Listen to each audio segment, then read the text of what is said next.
దేవుని వాక్యాన్ని ఉన్నది ఉన్నట్లుగా అర్థం చేసుకోవడానికి అవసరమయ్యేటువంటి 4 ముఖ్యమైనటువంటి మూల స్తంభాలు వంటి అంశాల గురించి మనం తెలుసుకోబోతున్నాం. వాటిలో మొదటిది సందర్భము, కాంటెక్స్ట్.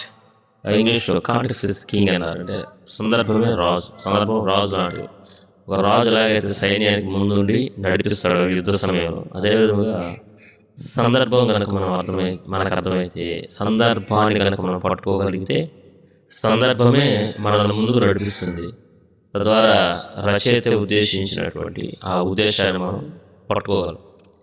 కాబట్టి సందర్భం అనేది చాలా చాలా చాలా ముఖ్యమైనటువంటి అంశం. రెండవది మనం చూస్తే ప్రేక్షక సంబంధం. ఏంటి ప్రేక్షక సంబంధం అంటే దీని ఇంగ్లీష్లో ఆడియన్స్ రిలవెన్స్ అన్నారు. చాలామంది ఏమనుకుంటారంటే బైబిల్ అంతా నాకే, బైబిల్ అంతా మనకే, లేదా బైబిల్ అంతా మనకు రాసాడు దేవుడు అని అనుకుంటారు.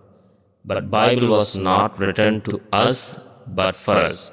బైబిల్ మనకు రాయలేదు, కానీ బైబిల్ మన కొరకు రాయబడింది. ఈ విషయం అర్థమైతే చాలా గొప్ప విషయాలు పరిశుద్ధ గ్రంథంలో మనం చూడగలం. కాబట్టి బైబిల్ని దేవుడు మనకు డైరెక్ట్గా రాయలేదు. ఎందుకంటే రోమాలో ఉన్నటువంటి విశ్వాసం రాయబడింది. కొరింథీ పత్రికలు కొరింథీలో ఉన్న విశ్వాసం రాయబడ్డాయి.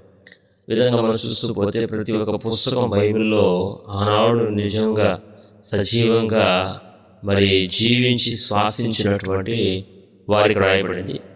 వారికి రాయబడిన వాటిని 2000 సంవత్సరాల తర్వాత లేదా 3000 సంవత్సరాల తర్వాత మనం చదువుకుంటున్నాం. కాబట్టి బైబిల్ మనం చదివేటప్పుడు నిజమైనటువంటి ఫస్ట్ హ్యాండ్ రిసీవర్స్ లేదా ప్రేక్షకులు ఎవరనే విషయాన్ని గుర్తుపెట్టుకొని చదవాలి.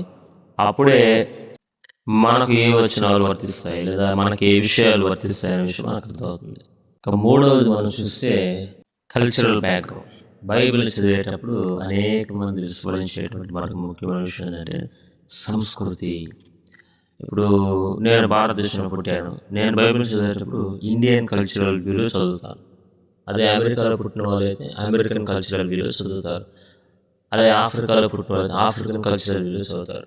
అంటే ఈ విధంగా చదవడం వల్ల ఏమవుతుందంటే బైబిల్ రాయబడినటువంటి కల్చర్ ఏదైతే ఉందో, బైబిల్ రాసినటువంటి రచయితలు జీవించిన కల్చర్ ఏదైతే ఉందో అది మిస్ అవుతుంది అనమాట. కాబట్టి వాళ్ళు నివసించి జీవించినటువంటి కల్చర్ని బేస్ చేసుకుని వాళ్ళ వాక్యాన్ని లేదా బైబిల్లో ఉన్న ప్రతి పుస్తకాన్ని రాస్తారు. కాబట్టి వారి కల్చర్ ఏంటి అనేది మనం తెలుసుకునే కనుక చదవగలిగితే మరిన్ని అద్భుతమైన విషయాలు పరిశుద్ధంగా చూస్తాము. ఇది మూడవ ముఖ్య విషయం. ఇక ఫోర్త్ లేదా చివరిది ఏంటంటే స్క్రిప్చర్ టు స్క్రిప్చర్. అంటే వాక్యాన్ని వాక్యంతో పోల్చి చూడాలి. వాక్యానికి లేదా బైబిల్కు ది బెస్ట్ కామెంటరీ లేదా వ్యాఖ్యానం ఏదైనా ఉందంటే అది బైబిలే. చాలామంది కాంప్లికేటెడ్గా లేదా చిక్కుముడిగా ఉన్నటువంటి వచనాలను బేస్ చేసుకొని తమ సిద్ధాంతాన్ని అల్లేస్తుంటారు. అయితే ఏదైనా ఒక వచనం మనకు అర్థం కాకుండా కాంప్లికేటెడ్గా ఉందనుకోండి, అదే వచనాన్ని మరొక రచయిత ఎక్కడైనా సులభమైన లేదా సరళ విధానంలో చెప్పాడా, వివరించి రాశాడనే విషయాన్ని మనం చూడగలిగితే అప్పుడు ఈ కాంప్లికేటెడ్ వర్డ్స్ వచనం ఏదైతే ఉందో దాన్ని చాలా సులభంగా అర్థం చేసుకోవడానికి వీలవుతుంది. కాబట్టి ఎప్పుడు కూడా always you must compare scripture to scripture to understand it better way. మరొకసారి ఈ 4 విషయాల్ని మరింతగా వివరించేటువంటి ప్రయత్నం చేస్తాను. మీకందరికీ యేసు ప్రభు నామమున వందనాలు.